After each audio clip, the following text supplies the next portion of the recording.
So yesterday, kind of halfway through the show, we Hmm. came across this tweet from Liberal MNA David BIRNBAUM, and I think we all reacted the same way, which was first, like, I can't believe this, and second, I'm not that surprised, frankly. Yeah. So David BIRNBAUM, we asked him to come on to explain what's going on, and David is on the line. David, thanks for the time this afternoon. We appreciate it. Good to be with you both. I want to read what you tweeted directly off your Twitter post, which says simply this in capital letters: shameful. Just now, Francois Legault, off mic but audible and twice, said, quote, c'est le West Island qui s'énerve, unquote. That was his outrageous response to our question period intervention on his on-the-record attacks on Quebecers whose mother tongue is other than French. So provide some context here, David. What happened? What was the actual question? What did you hear here? Well, first of all, let's remember we're not talking about some guy sitting in the back row of the bleachers at a baseball game. We're talking about the Premier of Quebec, the Premier one would hope of all Quebecers. C'est le West Island qui s'énerve. That's what he said twice and audibly during a debate that our Liberal opposition put on the table in question period with my colleague, Sao Paulo from Laval des Rapides, not the West Island, by the way, put on the table on the very serious discussion about whether what language one speaks inside their home is remotely relevant to any discussions about the promotion of French in Quebec. And more important, the way the Premier raised this debate in his addresses to his Congress on the weekend was pretty much to say that Quebecers who are immigrants are threats to the promotion of the French language. That's outrageous. You mentioned the Liberal MNA from Laval, Sao Paulo, and he said, first of all, the Premier, you're right, it's worth providing that context, said at that convention that immigration poses a threat to the survival of the province, which I guess is pretty much, as you're suggesting, a slap in the face to any immigrant who is here. It's absolutely a slap. And Saul, who's a tremendous MNA, was trembling with anger because he speaks French as if it's his mother tongue, and he learned it early, and is so proud of living most of his public life in French. He's equally proud, as it of course should be, to make sure to speak to his kid, his son, in Spanish. He's born in Colombia and deeply proud of his roots. Why in heaven's name should, number one, that even be remotely a problem?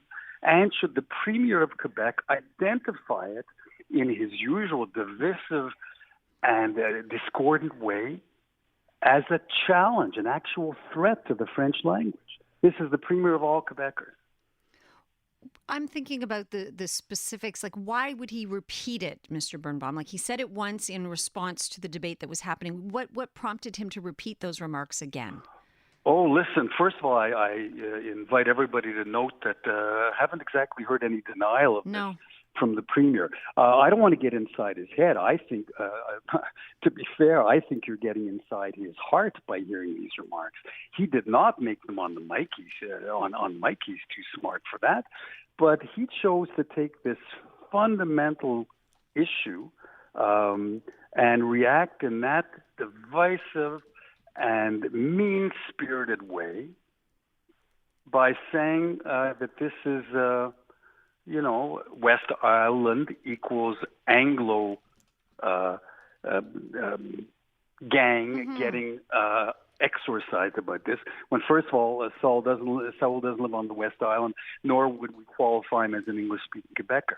But this is the same Premier who's clearly deciding that his path, not only the re-election, but it strikes me as his path in governing, which is what I've seen over 4 years, is to plant and dig wedges as deep as he can and create us against them scenarios. He's split our community, first of all, of course, by Bill 96, but by his public suggestions. And Aaron, you've got the T-shirt, that there are historic Anglos and then there are others. And those historic ones are perhaps the only ones who have rights to English language services. So you've got another chapter in a very, very divisive and growing litany of allegations and statements by the Premier of Quebec. And as you said, Mr. Birnbaum, there has been no denial issued of this. However, he's going to be called to task on it. Surely someone's going to bring it up at some point. Will he address this, or will he do like he did with Monsieur Autier and just walk away? Yeah, well, that was an interesting response. I certainly will wait to see. I have no interest in any discussions about he said, she said. That's what he said, and that's what we heard, and that's what we heard him repeat. Now, to me, what's more important is what kind of attitude and approach this suggests of the Premier of Quebec. Mm-hmm. I mean, let's face it, can he possibly begin to believe one of his other outrageous on-the-record statements this week, which is that Quebec could go the way of Louisiana if another dog whistle, if the number of people who speak French at home, immigrants, that proportion continues to go up. Louisiana's got about 0.03% Francophones in its population, some of them were very proud, but almost none of whom speak French. Of course, the situation of French in Louisiana, I gather, is quite a precarious one, to say the least. Is that your understanding of what's on the horizon for our Quebec? That's just absurd, and it's based again on building divisions, on setting up a very divisive path towards election, but François Legault being the only path to the threatening hordes who will get in the way of the promotion of the French language. That's not worthy of a Premier of Quebec. I want to ask one other thing with respect to this mother tongue, and I think that got a lot of ears yesterday saying, wait a sec, did I just hear right? The suggestion that, that whole exchange with Phil Oche, the idea that we have statistics now, according to the Premier, that show that the use of, mother tongue French is declining, and that somehow, the question was, well, in 50 years or 100 years, it means there'll be nobody left here speaking French. As ridiculous and specious as that was, what's going to be the Liberal challenge to that, David? Well, you raise an important point, Aaron, because beyond his outrageous West Island remarks, you're talking about a structural phenomenon here. You're talking about a government saying, and as they do, that it needs to gather statistics on this. It invited to our Bill 96 hearings some key demographers who advised Simon Jean Lambarette and this government on the text of the bill they drafted, that raise flags and do research on who speaks what at home. And we've raised it constantly. We fought that notion in the hearings on Bill 96, and we're doing it this week, and we'll keep doing it.